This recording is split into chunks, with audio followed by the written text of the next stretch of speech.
Hi friends, నా పేరు ఆనంద్. మీకు నా జీవితంలో జరిగిన ఒక విషాద ఘటన గురించి చెప్పబోతున్నాను. అది 1995 నేను బీటెక్ కంప్లీట్ చేసి జాబ్ సర్చింగ్లో ఉన్నప్పుడు జరిగింది. మాది అనంతపురంలో ఒక సాధారణ కుటుంబం. ఇంట్లో అమ్మ, నాన్న, నేను, చెల్లి ఉండేవాళ్ళం. చెల్లి పేరు వీణ. అందరం ముద్దుగా చిన్ని అని పిలుస్తాం. నాన్న రియల్ ఎస్టేట్ వ్యాపారి. అమ్మ హౌస్ వైఫ్. అప్పుడు చిన్ని 10వ తరగతి చదువుతుండేది. అంతా నార్మల్గా సాగిపోయేది. ఒకరోజు డిన్నర్ చేసేటప్పుడు స్కూల్లో 5 డేస్ నార్త్ ఇండియన్ ట్రిప్ వేశారు. నేను వెళ్ళాలని చిన్ని నాన్నతో చెప్పింది. నార్త్ ఇండియా చాలా దూరం, పైగా 5 డేస్ ఏం అవసరం లేదని వద్దన్నాడు. కానీ చిన్ని మొండి చేసేసరికి ఒప్పుకున్నాడు. ట్రిప్ వెళ్ళే రోజు చిన్నిని డ్రాప్ చేయడానికి నేను, నాన్న స్కూల్ దగ్గరికి వెళ్ళాం. అది రాత్రి 9 గంటలు అవుతుంది. నాన్న చిన్నికి ఒక రూ. 10 కాయిన్స్ ఇచ్చి, చూడమ్మా, రోజు ఇంటికి కాల్ చేయాలి, ఒంటరిగా ఎక్కడికి వెళ్ళకూడదు, వాష్రూమ్కైనా సరే ఫ్రెండ్ని తీసుకొని పోవాలి అని జాగ్రత్త చెబుతున్నాడు. నేను, నాన్న నువ్వు మరీను, మన మాట అది ఎప్పుడైనా విందా అని సెటైర్స్ వేస్తున్నా. దానికి నాన్న, నువ్వు ఉండ్రా, దానికి ఏం తెలుసు అని అన్నాడు. బస్సు స్టార్ట్ అయింది. మేమందరికీ బాయ్ చెప్పి ఇంటికి వచ్చేసాం. తరువాతి రోజు మధ్యాహ్నం చిన్ని ఇంటికి కాల్ చేసి, మహారాష్ట్రలో దిగాను, ఈరోజు ముంబై అండ్ నాసిక్ చూస్తాం, రేపు మధ్యప్రదేశ్ వెళ్తామంట అని చెప్పింది. తను బాగా ఎంజాయ్ చేస్తుందని మేము హ్యాపీగా ఫీల్ అయ్యాం. ఆ తర్వాత రోజు తను కాల్ చేసి, భోపాల్లో ఉన్నాను, రేపు గ్వాలియర్ కోటకు వెళ్తామంట అని చెప్పింది. ఆ తర్వాత రోజు తన నుండి ఫోన్ రాలేదు. మేము ఒకరోజు ఆగి వాళ్ళ టీచర్కి ఫోన్ చేశాం. వాళ్ళ టీచర్, ఢిల్లీలో ఉన్నామండి, ఏం ప్రాబ్లం లేదు, పిల్లలందరూ బాగా ఎంజాయ్ చేస్తున్నారు అని చెప్పారు. ఒక 2 డేస్ తర్వాత ట్రిప్ కంప్లీట్ చేసుకొని అందరూ ఇళ్ళకు వచ్చారు. ఆ రోజు ఆదివారం. ఉదయం 10 గంటలు అవుతుంది. నేను నా రూమ్ నుండి బయటకు రాగానే చిన్ని నట్టింట్లో నిలబడుకొని ఉంది. నేను, ఏంటే ఇప్పుడైనా రావటం అని దగ్గరికి వెళ్ళి, ట్రిప్ బాగా ఎంజాయ్ చేశావా అని అడిగాను. చిన్ని రెస్పాండ్ అవ్వకుండా ఊచగది వైపు కోపంగా చూస్తూ ఉంది. మాట్లాడవేంటే అని తన గడ్డం పట్టుకొని నా వైపు తిప్పా. తన కళ్ళు చాలా కోపంగాను ఎర్రగాను ఉన్నాయి. ఇంతలో అమ్మ వచ్చి, ఎప్పుడొచ్చావే, సర్లే వెళ్ళి స్నానం చేసిరా, టిఫిన్ చేద్దు అని చెప్పింది. చిన్ని తన రూమ్లోకి వెళుతుండగా అమ్మ, ఆగు, ఈ లాకెట్ ఏంటి, ఎక్కడ కొన్నావు, చాలా పాతదిలా ఉందే అని అంది. దానికి ఏం సమాధానం ఇవ్వకుండా వెళ్ళిపోయింది. నేను అమ్మ వైపు చూసి, పికప్ చేసుకోవడానికి పోలేదు కదా, అలిగింది మహాతల్లి అని అన్నాను. అప్పుడు చిన్ని కోపంగా, నేను అలిగానని నీకు చెప్పానా అని తన రూమ్లోకి వెళ్ళిపోయింది. తన మెడలో ఉన్న లాకెట్ చాలా పాతదిగా ఉంది. అది సిల్వర్ కలర్లో ఉంది. దాని మీద ఏవో వింత షేప్స్ ఉన్నాయి. అవేంటో మాకు అర్థం కాలేదు. నేను టిఫిన్ చేయడానికి కూర్చున్నా. నాన్న ఇంట్లో లేరు, వ్యాపారం కోసం బయటికెళ్ళారు. కొద్దిసేపటికి చిన్ని వచ్చి టిఫిన్ స్టార్ట్ చేసింది. ఎప్పుడూ 2-3 ఇడ్లీల కంటే ఎక్కువ తినేది కాదు. కానీ ఆ రోజు ఎన్నో సంవత్సరాల నుండి తిననట్టు బాక్స్లో ఉన్నవన్నీ తినేసి సైలెంట్గా తన రూమ్లోకి వెళ్ళిపోయింది. నేను, అమ్మ ఒకరినొకరు చూసుకున్నాం. మధ్యాహ్నం చిన్ని లంచ్కి రాలేదు. నేను, అమ్మ ఎంత పిలిచినా తను రెస్పాండ్ అవ్వలేదు. నిద్రపోతుందేమో అని మేము తనని డిస్టర్బ్ చేయలేదు. ఆ రోజు రాత్రి అవ్వగానే నాన్న ఇంటికి వచ్చారు. అందరూ డిన్నర్ చేయడానికి కూర్చున్నాం. నేను టీవీ ఆన్ చేసి టీడీ ఛానల్ పెట్టాను. అందులో భక్తి పాటలు వస్తున్నాయి. కొద్దిసేపటికి చిన్ని వచ్చి కూర్చుంది. ఆ రోజు మొత్తం చిన్ని సైలెంట్గానే ఉంది. డీడీ ఛానల్లో హనుమాన్ చాలీసా వస్తుంది. అప్పుడు సౌండ్ తగ్గించమని చిన్ని చెప్పింది. నేను పట్టించుకోలేదు. తను ఇంకోసారి చెప్పింది. నేను సరదాగా సౌండ్ కొంచెం పెంచాను.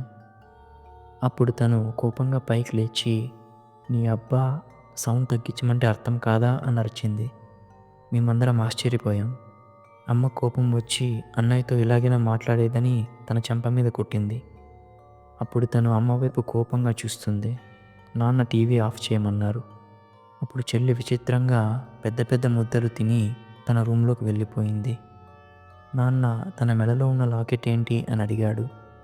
దానికి సమాధానంగా అమ్మ, ఏమో తెలియదండి, దీనికి పిచ్చి పట్టినట్టుంది, పొద్దునే దిష్టి తీసేయాలి అని చెప్పింది. ఆ రోజు నాకు నిద్ర పట్టలేదు. బెడ్ మీద పడుకొని సీలింగ్ వైపే చూస్తూ ఉన్నా. అప్పుడు టైం 1:30 అవుతుంది. నేను వాటర్ కోసం బయటికి వచ్చా. అలా హాల్లోకి రాగానే ఎవరో ఏడుస్తున్న సౌండ్స్ వస్తున్నాయి. నేను ఏదో భ్రమ అనుకొని నీళ్లు తాగేసి నా రూమ్లోకి వెళ్తున్నప్పుడు సౌండ్స్ మళ్ళీ వస్తున్నాయి. ఎవరో చాలా దీనంగా ఏడుస్తున్నట్టు చిన్ని రూమ్ నుండి సౌండ్స్ వస్తున్నాయి. నేను చిన్ని రూమ్ డోర్ కొట్టి చిన్ని అని పిలిచాను. సౌండ్స్ ఆగాయి. మళ్ళీ పిలిచాను. రెస్పాన్స్ లేదు. సర్లే నిద్రలో మాట్లాడుకుంటున్నట్టుందని నా రూమ్కి వెళ్ళిపోయా. ఉదయం అవ్వగానే అమ్మ టేప్ రికార్డర్లో మంత్రాలు పెట్టింది. పూజ చేస్తూ ఇల్లంతా ధూపం వేస్తుంది. సడన్గా ఏదో పెద్ద సౌండ్ వచ్చేసరికి నేను తొందరగా హాల్లోకి వచ్చా. చిన్ని టేప్ రికార్డర్ పగలగొట్టింది. పూజగది వైపు ఒకసారి చూసి అమ్మ వైపు కోపంగా చూస్తూ ఖబర్దార్ అని రూమ్లోకి కోపంగా వెళ్ళిపోయింది. నేను అమ్మ ఆశ్చర్యపోయాం. అమ్మ కోపంగా చిన్ని రూమ్ డోర్ కొడుతూ ఏయ్ బయటికి రావే అని పిలుస్తుంది. చిన్ని ప్రశాంతంగా బయటికి వచ్చి ఏమైందమ్మా అని అమాయకంగా అడిగింది. అమ్మ ఎందుకే నా టేప్ రికార్డర్ పగలగొట్టావు అని తన చెంప చల్లుమనిపించింది. చిన్ని ఏడుస్తూ ఏం టేప్ రికార్డర్ అమ్మా, నేను పగలగొట్టలేదు అని అంది. నాటకాలు ఆడద్దు, ఇప్పుడే పగలగొట్టి మరి ఏంటనంటావా అని అమ్మ ఇంకొకసారి కొట్టబోతే చిన్ని అమ్మ చేయి పట్టుకొని పిచ్చిదానిలాగా మార్ మార్ ఔర్ జోర్సే మార్ అని అమ్మ చేయి పట్టుకొని తనను తాను కొట్టుకుంటుంది. అంతకుముందు చిన్ని హిందీలో మాట్లాడడం మేమెప్పుడూ చూడలేదు.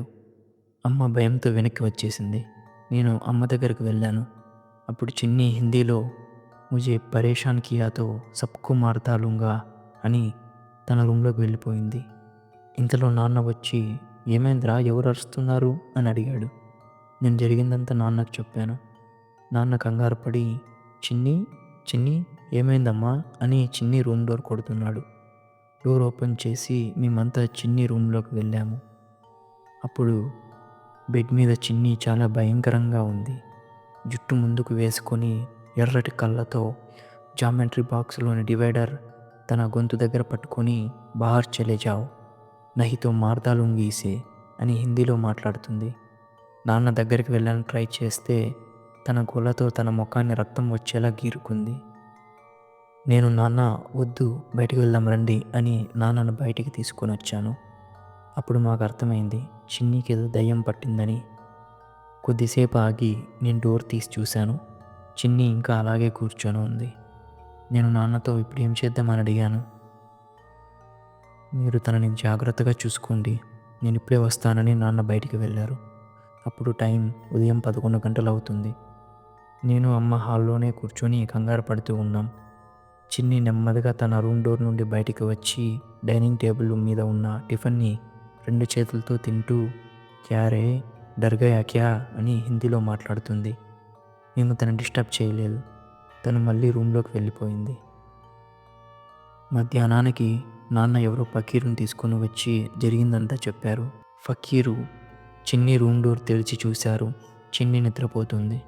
నేను నాన్న ఫకీర్తో పాటు రూమ్లోకి వెళ్ళాం. ఫకీర్ తన బ్యాగ్లో నుండి తెల్లటి పొడి తీసి చిన్ని మీద చల్లాడు. చిన్ని ఒక్కసారిగా పైకి లేచి గట్టిగా అరుస్తూ నవ్వుతూ పైన ఫ్యాన్ని పట్టుకొని ఊగుతూ ఉంది. తన ముఖమంతా తెల్లగా, కళ్ళ కింద నల్లగా, కళ్ళు ఎర్రగాను, శరీరం అంతా నీలం రంగులోకి మారిపోయింది. ఒక్కసారిగా ఫకీరు మీదకు దూకి తన గొంతు నులిమేస్తోంది. ఫకీరు ఏవో మంత్రాలు చదువుతూ ఎడమ చేయి చిన్ని ముఖం మీద పెట్టి కుడి చేయితో చిన్ని మెడలో ఉన్న లాకెట్ని పట్టుకున్నాడు. షాక్ కొట్టినట్టు ఒక్కసారిగా స్పృహ కోల్పోయాడు. నేను నాన్న ఎలాగోలా చిన్నిని పక్కకు తోసేసి ఫకీరుని తీసుకొని బయటికి వచ్చి డోర్ లాక్ చేశాం. చిన్ని గట్టి గట్టిగా అరుస్తూ నవ్వుతూ ఉంది. కొద్దిసేపటికి ఫకీరు స్పృహలోకి రాగానే మీ అమ్మాయికి పట్టింది మామూలు దెయ్యం కాదు, దానిని నిగ్రహించడం నా వల్ల కాదు, బళ్ళారి వెళ్ళాలి, అక్కడ మా గురువు ఖలీల్ సాబ్ ఉంటారు, ఆయన మీకు సహాయం చేయవచ్చు అని అన్నాడు. అప్పుడు టైం సాయంత్రం 6:30 అవుతుంది. నాన్న ఫకీర్ని తీసుకొని ఖలీల్ సాబ్ని పిలుచుకురావడానికి బళ్ళారి వెళ్ళాడు.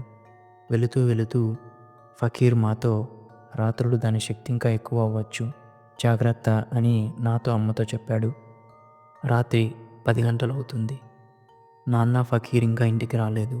నేను అమ్మ హాల్లోనే ఉన్నాం. నెమ్మదిగా చిన్ని రూమ్ దగ్గరికి వెళ్ళి చెక్ చేశా. డోర్ లాక్ అయి ఉంది. కిచెన్ నుంచి గట్టిగా అమ్మ అరుపు వినిపించింది. నేను పరిగెత్తి వెళ్ళి చూసేసరికి నేను చూస్తుంది నిజమా లేక భ్రమ అర్థం కాలేదు. చిన్ని నేల మీద అన్నం తింటూ ఉంది. చేత్తో కాకుండా జంతువులాగా నేల మీద అన్నం తింటూ నేల నాకుతూ ఉంది. మమ్మల్ని చూసి ఒక్కసారిగా మా వైపు పరిగెత్తుకుంటూ వచ్చింది. నేను అమ్మను పక్కకు తోసేసా. నా మీద పడి నన్ను కరవడానికి చూస్తుంది. నేను గట్టిగా అరుస్తున్నా. తను చాలా బలంగా ఉంది. నా మీద ఒక 10 మంది పడినట్టు అనిపించింది. ఇప్పుడు సడన్గా బాబాలు వచ్చి చిన్నిని పట్టుకున్నారు. టైంకి నాన్న ఖలీల్ సాబ్ని తీసుకొని వచ్చారు. చిన్ని హాత్ నికాల్, కుత్తే కమీనే అని తిడుతుంది. తను చాలా బలంగా ఉంది. బాబాలు పట్టుకోలేకపోతున్నారు. సడన్గా విడిపించుకొని నా వైపు పరిగెత్తుకుంటూ వచ్చింది. అప్పుడు ఖలీల్ సాబ్ ఎర్రటి పొడిని తన మీద కొట్టాడు. ఉన్నట్టుండి చిన్ని స్పృహ కోల్పోయింది. ఖలీల్ సాబ్ చిన్ని మెడలో ఉన్న లాకెట్ని తీసి ఒక చిన్న మట్టి కుండలో వేసి బంధనం వేశాడు. నట్టింట్లో ఒక ముగ్గు వేసి చిన్నిని కట్టేసి అందులో కూర్చోబెట్టారు. ఏవో మంత్రాలు చదువుతున్నారు. అప్పుడు టైం రాత్రి 12 గంటలు అవుతుంది. ముగ్గులో కూర్చున్న చిన్ని భయంకరమైన గొంతుతో, క్యారే ఖలీల్, తేరీ మాకి ఇసే బచానే కే లియే కోషిష్ కర్ రే క్యా అని అందరినీ తిడుతుంది. ఖలీల్ సాబ్ 2 నిమ్మకాయలు తీసుకొని తన పాదాల కింద తొక్కి నల్లటి పొడిని చిన్ని మీద కొట్టాడు. చిన్ని నొప్పితో గట్టిగా అరుస్తూ అమ్మ, నాన్న, అన్నయ్య నన్ను కాపాడండి అని బ్రతిమాలుతుంది. అది మీ చిన్ని కాదు శైతాన్ అని ఖలీల్ సాబ్ అన్నాడు. తన చుట్టూ మంత్రించిన నీళ్లు పోసి మంత్రించిన నిమ్మకాయలు తన మీద పిండుతున్నారు. చిన్ని మీద యాసిడ్ పడినట్టు పొగలు వస్తున్నాయి. తప్పించుకోవడానికి చిన్ని ట్రై చేస్తుంది. కానీ ఖలీల్ సాబ్ మనుషులు చుట్టూ ఉన్నారు. వారందరూ ఒకేసారి మంత్రాలు గట్టిగా చదువుతున్నారు. వాళ్ళ మంత్రాలతో ఇల్లంతా రీసౌండ్ వస్తుంది. చిన్ని గట్టిగా అరుస్తూ ఆపండి అని అంటుంది. ఖలీల్ సాబ్ మనుషులు మంత్రాలు ఆపారు. అప్పుడు చిన్ని ఒళ్ళంతా నల్లగా మారుతుంది. తన కళ్ళు, ముక్కు, నోరు నుండి రక్తం కారుతుంది. తన కళ్ళు మొత్తం నల్లగా మారిపోయి భయంకరంగా మారింది. అమ్మ తట్టుకోలేక ఏడుస్తూ బయటికి వెళ్ళిపోయింది. అప్పుడు ఖలీల్ సాబ్ ఒక ఎర్రటి కొరడా తీసుకొని దగ్గరికి వెళ్ళాడు. కొరడాతో తనని కొడుతూ, ఎవరు నువ్వు, ఎందుకు ఈ అమ్మాయిని పట్టుకున్నావు అని అడుగుతున్నారు. చిన్ని కొరడాన్ని పట్టుకోవడానికి ట్రై చేస్తుంది. అప్పుడు ఖలీల్ సాబ్, నువ్వు ఇలా వినవే అని మంత్రించిన నీళ్ళని తన మీద చల్లాడు. చిన్ని గట్టిగా అరుస్తూ చెప్తాను అని అంది. నేను దీన్ని పట్టుకోవడం కాదు, ఇదే మా కోటకు వచ్చి మమ్మల్ని గెలికింది. మధ్యప్రదేశ్లోని గ్వాలియర్ కోట బేస్మెంట్లో నేను నా మొగుడు ప్రశాంతంగా ఉండేవాళ్ళం. ఇది మా దగ్గరికి వచ్చి నా మొగుడిచ్చిన లాకెట్ తీసుకుంది. తీసుకోవడమే కాకుండా మెడలో వేసుకుంది. అప్పుడు ఇది నా మొగుడికి బాగా నచ్చింది. అందుకే దీన్ని నాతో పాటు తీసుకుపోదామని అనుకున్నాం. దీన్ని అక్కడే చంపేసేవాడు నా మొగుడు. కానీ దీని ఫ్రెండ్ వచ్చి కాపాడింది. తర్వాత ఎక్కడ చూసినా గుళ్ళు గోపురాలే. అందుకే దీన్ని వెతుక్కుంటూ ఇంటి దాకా వచ్చా. దీని ఆత్మని నా మొగుడికి ఇస్తే పండగ చేసుకుంటాడు అని భయంకరంగా నవ్వుతుంది. నాకు నాన్నకు కాలు చేయి ఆడలేదు. బంధనం వేసిన కుండలోని లాకెట్ అటు ఇటు కొట్టుకుంటుంది. అప్పుడు టైం తెల్లవారుజామున 1 గంట అవుతుంది. ఖలీల్ సాబ్ నాకు తెల్లటి పొడి ఇచ్చి ఇంటి చుట్టూ వేసి రమ్మన్నాడు. అమ్మని లోపలికి రమ్మని ఇంట్లోని కిటికీలు, తలుపులన్నీ వేసేశాం. ఖలీల్ సాబ్ ఇంకా ఆయన మనుషులు మంత్రాలు స్టార్ట్ చేశారు. చిన్ని గట్టిగా అరుస్తుంది. తన అరుపుల్లో 2 గొంతులు వినిపిస్తున్నాయి. అమ్మ స్పృహ కోల్పోయింది. అప్పుడు చిన్ని నుండి అది బయటికి వచ్చింది. ఒక నల్లటి ఆడి మనిషి ఇలాంటి ఆకారం చిన్నీకి ఖలీల్ సాబ్కి మధ్య నిలబడి ఉంది. అప్పుడు ఖలీల్ సాబ్ లాకెట్ వేసిన కుండని తెరిచి అందులో ఆ ఆత్మని బంధించాడు. చెవులు పగిలిపోయేలా అరుస్తూ ఆ ఆత్మ ఆ కుండలోకి వెళ్ళిపోయింది. ఖలీల్ సాబ్ ఆ కుండని ఎరుపు, పసుపు, ఆకుపచ్చ బట్టలతో కట్టేసి ఏవో మంత్రాలు చదివారు. అందరూ మంత్రాలు ఆపేశారు. ఒక్కసారిగా ఇల్లంతా నిశ్శబ్దం. నా గుండె చప్పుడు నాకు క్లియర్గా వినిపిస్తుంది. చిన్ని ఒళ్ళు నెమ్మదిగా నార్మల్ కలర్లోకి వచ్చింది. ఖలీల్ సాబ్ మనుషులు చిన్ని కట్లు విప్పి తన చేతికి తాయెత్తు కట్టి తన మీద తెల్లటి పొడి చల్లారు. ఖలీల్ సాబ్ నాన్నతో, ఇది ఎక్కడి నుండి వచ్చిందో అక్కడే సమాధి చేయాలి, లేకుంటే మీ అమ్మాయి ప్రాణాలకే ప్రమాదం, మనం వెంటనే బయలుదేరాలి, దీన్ని సమాధి చేసే వరకు మీ అమ్మాయి చేతికి తాయెత్తు ఊడకూడదు అని అన్నాడు. అప్పటికప్పుడు ఒక మినీ వ్యాన్ అరేంజ్ చేసుకొని అందరం మధ్యప్రదేశ్లోని గ్వాలియర్కి బయలుదేరాం. ఒక రాత్రి ఒక పగలు ప్రయాణం తర్వాత గ్వాలియర్ చేరుకున్నాం. నాన్న సెక్యూరిటీని మేనేజ్ చేశారు. విజిటింగ్ అవర్స్ అయ్యాక నేను, ఖలీల్ సాబ్, ఆయన మనుషులు కోటలోకి వెళ్ళాం. అమ్మ, నాన్న, చిన్ని బయటే వ్యాన్లో ఉన్నారు. అప్పుడు టైం రాత్రి 8:30 అవుతుంది. టార్చ్ లైట్స్తో నెమ్మదిగా కోట బేస్మెంట్లోకి మంత్రాలు చదువుకుంటూ దిగాం. మట్టి కుండలోని లాకెట్ సౌండ్ చేస్తుంది. ఖలీల్ సాబ్, ఆయన మనుషులు మంత్రాల సౌండ్ పెంచారు. వాళ్ళ దగ్గర ఉన్న పొడి అటు ఇటు చల్లుతున్నారు. మేము బేస్మెంట్లో ఎవరూ తొక్కని ఒక మూలలో చిన్న గుయ్యి తీసి అందులో 3 నిమ్మకాయలు పెట్టి వాటి మీద కర్పూరాలు వెలిగించాం. అవి ఆరిపోయిన వెంటనే బంధించిన కుండని ఖలీల్ సాబ్ గొయ్యిలో పెట్టి తొందరగా మట్టి వేసేశారు. అందరం వెనక్కి తిరిగి చూడకుండా తొందరగా వచ్చేసాం. అందరూ పరిగెత్తుకుంటూ వచ్చి బయటున్న వ్యాన్ ఎక్కేశాం. నేను చెమటలతో తడిసిపోయా. ఒక్కసారిగా కోట నుండి పెద్ద అరుపు వినపడింది. నేను ఉలిక్కిపడ్డా. నాన్న బండి స్టార్ట్ చేసి రోడ్డు ఎక్కారు. ఖలీల్ సాబ్ నా భుజంపై చేయి పెట్టి, ఇక భయపడాల్సిన పని లేదు అని మాకు ధైర్యం చెప్పారు. మేమందరం ఊపిరి పీల్చుకున్నాం.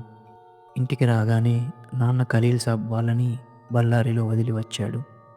ఒక నెల రోజులు అందరం కదిరిలోని తాతయ్య వాళ్ళ ఇంటికి వెళ్ళాం. చిన్నీకి జరిగిందేది పెద్దగా గుర్తులేదు. చిన్ని ఒంటి మీద గాయాలతో పాటు మా మనసుల్లో ఉన్న భయం కూడా మెల్లగా మానిపోయింది. ఇప్పటికీ చాలా సంవత్సరాలైనా కూడా మనసులో ఏదో ఒక మూల ఆ పిశాచి మాటలు వినపడుతూ ఉంటాయి.